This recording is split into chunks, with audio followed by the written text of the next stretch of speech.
Hi guys, and welcome back to the channel. In this week's video I'm going to be replacing the track rod ends. Previously I replaced the lower ball joints and I found that when I disconnected the track rod end, the split pin broke off inside the shaft and also the rubber boots were slightly deteriorated. So as a preventative maintenance measure, I've got a couple of new track rod ends here to install and I'm going to show you how to do that now. With the van still on the ground, I'm just going to loosen the wheel nuts off.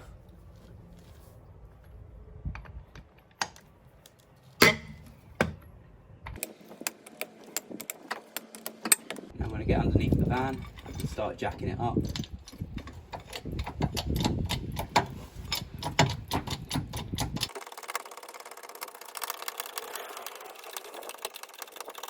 Don't forget to secure the vehicle with a jack stand just in case the jack fails.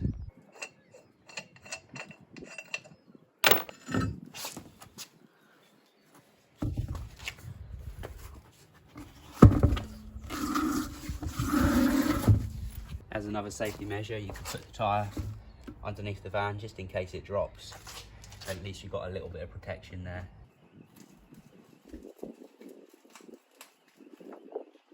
So the reason I'm replacing this track rod end is because the split pin broke off inside the shaft here when I removed it to do the lower ball joints. Alternatively, I could just put a new lock nut on here, but I'm going to be replacing it anyway. The slight deterioration in this rubber boot, so it could do with being replaced. There's no play in it as such, but as preventative maintenance, I'm going to replace it anyway. I'm going to start off by soaking this top nut here in penetrating fluid and also this lock nut back here. It's best to do this the night before to allow the penetrating fluid to soak right into the threads.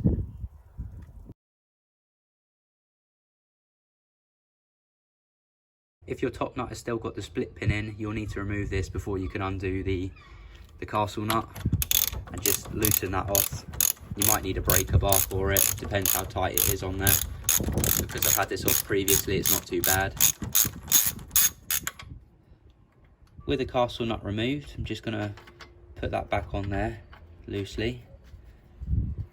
You should be able to just shock the edge of this steering knuckle and that'll break the taper, and then hit it at the top and then it should pop out of the socket like it has. If you struggle with that, you can get a ball joint splitter and this makes life a bit easier. I'll put a link to this in the description, and you just slide that in there, tighten it up, and then it will separate it.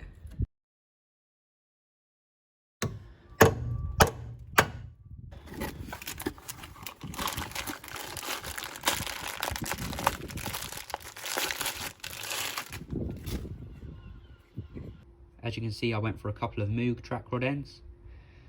Comes with a distorted thread lock nut on the top as opposed to a castle nut and split pin.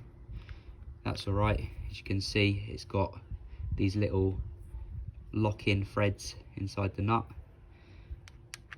and that just holds it onto the shaft. I would have preferred a castle nut with split pin, but don't seem to see those anymore. It was the same with the ball joint. It came with a nylock. And they don't have grease nipples on the bottom, so you can't top them up with grease, which is a bit annoying. It just comes with a set amount of grease and that's it, until they wear out and then you'll have to replace them. So the track rod ends keep your tracking aligned. It makes sure that the wheels are straight. You don't want the wheels towing too far in or too far out because you'll get uneven wear on the tyres. So when you're replacing the track rod ends, you want to make sure that it's set up exactly how it was previously, providing this is set up right. Because my new track rod end is exactly the same length as the old one, it should be a straightforward swap. If this was slightly longer, then the wheels would be towing out. If it was slightly shorter, the wheels would be towing in and I'd get uneven tyre wear. So you'd have to set up the tracking accordingly or take it to a professional to align the wheels properly. This is a lock nut and it keeps your track rod end set up where it needs to be. Just going to clean off around here. In order to keep the tracking aligned, I'm just going to mark on the lock nut and on the track rod, and then that way I'll know exactly where the lock nut needs to sit. With the lock nut reference marked, I can now get a spanner on there. I'm just using an adjustable and a scaffold pole because that's all I've got that fits it.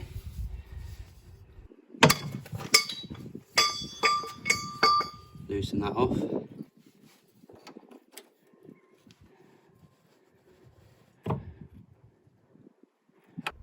With the lock nut slightly loosened, I can take off the top nut. If the ball joint starts spinning, you can get a jack underneath it.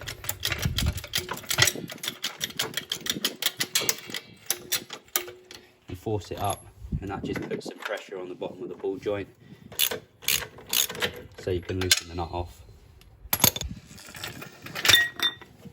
Now I'm going to remove the old track rod end.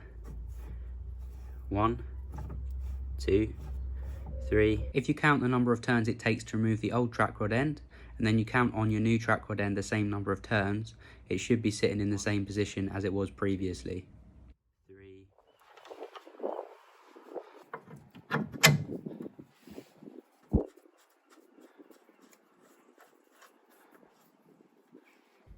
Now with a couple of spanners I can just lock up the lock-in nut, holding against on the track rod end, and the reference marking should stay in exactly the same place, which it has. Only loosen it off ever so slightly.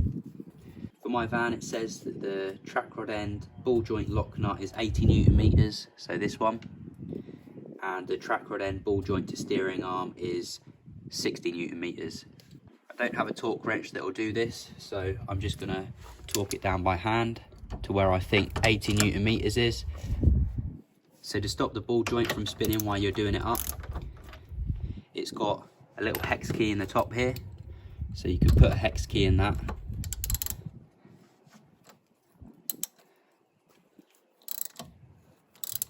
And then start it off.